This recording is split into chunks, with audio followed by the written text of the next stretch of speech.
Sampai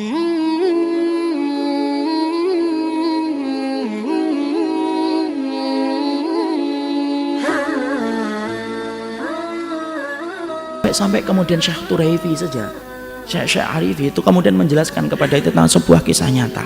Kisah nyata yang disampaikan oleh beliau adalah beliau pernah mendapatkan ada salah satu jamaah yang datang kepadanya, nangis dia dan berkata, "Ya Syekh, sesungguhnya saya telah melakukan dosa besar banget."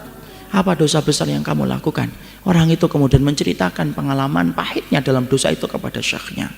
"Saya ini pernah, bapak saya tinggal bersama saya. Tinggal sama saya.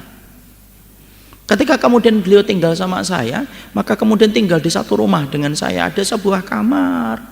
Karena bapak saya semakin sepuh dan semakin tua, banyak sekali makanan yang tidak habis, minuman yang kemudian jatuh, lalu kemudian menciptakan bau yang tidak enak, yang menyengat, yang keluar dari kamarnya.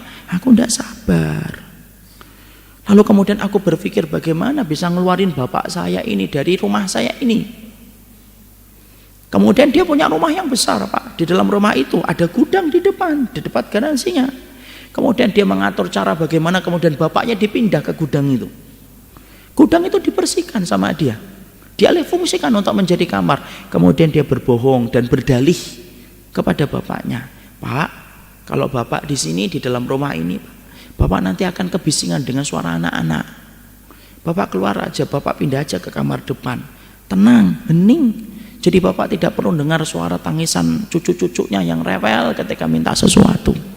Namanya bapak rela dikasih empedu supaya anaknya itu makan hati. Kemudian bapaknya menganggukkan kepala untuk tanda setuju, padahal bapaknya tahu itu gudang. Pindahlah bapaknya ke depan. Ketika bapak saya pindah ke depan, maka kemudian bapak saya kemudian menjalani hidupnya. Tiba-tiba pembantu itu memberikan laporan kepada saya, "Pak, banyak piring pecah, Pak, banyak gelas pecah." Karena banyak ditendang oleh bapak secara tidak sengaja ketika penglihatannya semakin berkurang. Bukannya saya sabar menghadapi bapak saya yang tua renta kayak gitu, Ustaz, Syekh. Maka kemudian saya malah berkata kepada kemudian pembantu, "Sudah, ganti saja piringnya dengan piring plastik, gelasnya diganti dengan gelas plastik." Pembantunya nyetujui, digantilah itu piring itu dengan piring plastik, dengan gelas plastik. Sampai singkat kata, singkat cerita, kemudian akhirnya meninggal dunia. Apa yang terjadi setelah menguburkan kemudian itu beberapa hari, dia ingin kembali untuk mengalihfungsikan kamar itu kembali menjadi gudang. Dialihfungsikan kembali menjadi gudang. Maka kemudian ketika dibersihkan hari libur, anak-anaknya dia ikut, cucu dari sang kakek yang meninggal dunia itu. Maka ketika anak-anaknya ikut, maka kemudian anak-anaknya itu ngambil gelas plastik, piring plastik diambilin. Sang bapak berkata, "Dakhu, tinggalin nak, itu piringnya piring kotor bekasnya kakek. Di situ ada najis, di situ ada kotor, itu kemudian gelasnya gelas kotor, jangan dibawa." Allah yang menggerakkan lisan anak-anak yang masih bayi, yang belum genap berusia 10 tahun. Anak-anak itu kemudian berkata kepada bapaknya, "Enggak, kami akan simpan piring ini, kami akan simpan gelas ini. Nanti kalau Abi sudah tua kayak kakek, kami akan berikan piring plastik dan gelas plastik ini."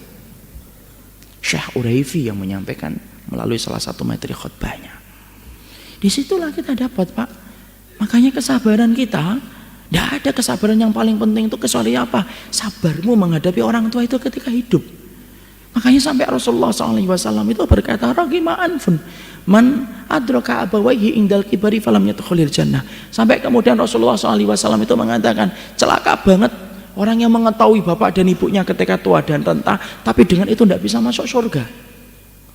Makanya ada sebuah kejadian di Saudi, siaran langsung, ada seorang penelpon, kemudian dia ngontak salah satu syekh ketika kemudian sedang menanyakan satu hal. Kita tahu, Pak, acara di Saudi itu kan acaranya fatwa dari para ulama siaran langsung, kemudian bertanya langsung kepada ulama. Ada salah satu penanya yang langsung kemudian bertanya pada saat siaran langsung, di YouTube masih ada. Pada kemudian acara itu kemudian sang penelpon kemudian di ujung teleponnya berkata apa? "Syekh, sesungguhnya saya ini punya persoalan. Orang tua saya itu numpang sama saya." Baru ngomong gitu, syekhnya kemudian memotong. Karir as-soal, tolong diulangi pertanyaannya. "Orang tua saya itu numpang sama saya." "Ya, Bi, ma'al usrah. Kemudian syekhnya berkata, ish karir as-soal, tolong diulangi lagi pertanyaannya. Kemudian sang penelpon itu kemudian mengatakan kembali, ya syekh, ana ini punya persoalan, yaitu dimulai dari sebuah keadaan orang tua saya itu numpang saya. Kemudian syekhnya setelah 3 kali mendapati penelpon itu mengulang-ulang kata, syekhnya berkata, akhta'ta fis soal wala tastamir fis soal. Kamu salah nanya, tidak usah dilanjutin pertanyaan kamu. Bukan orang tuamu yang numpang, tapi kamu yang numpang sama orang tuamu. Kemudian dia menyebutkan hadis dalam riwayat Bukhari, anta wa maluka li abika, kamu dan hartamu itu milik orang tuamu dan milik bapamu.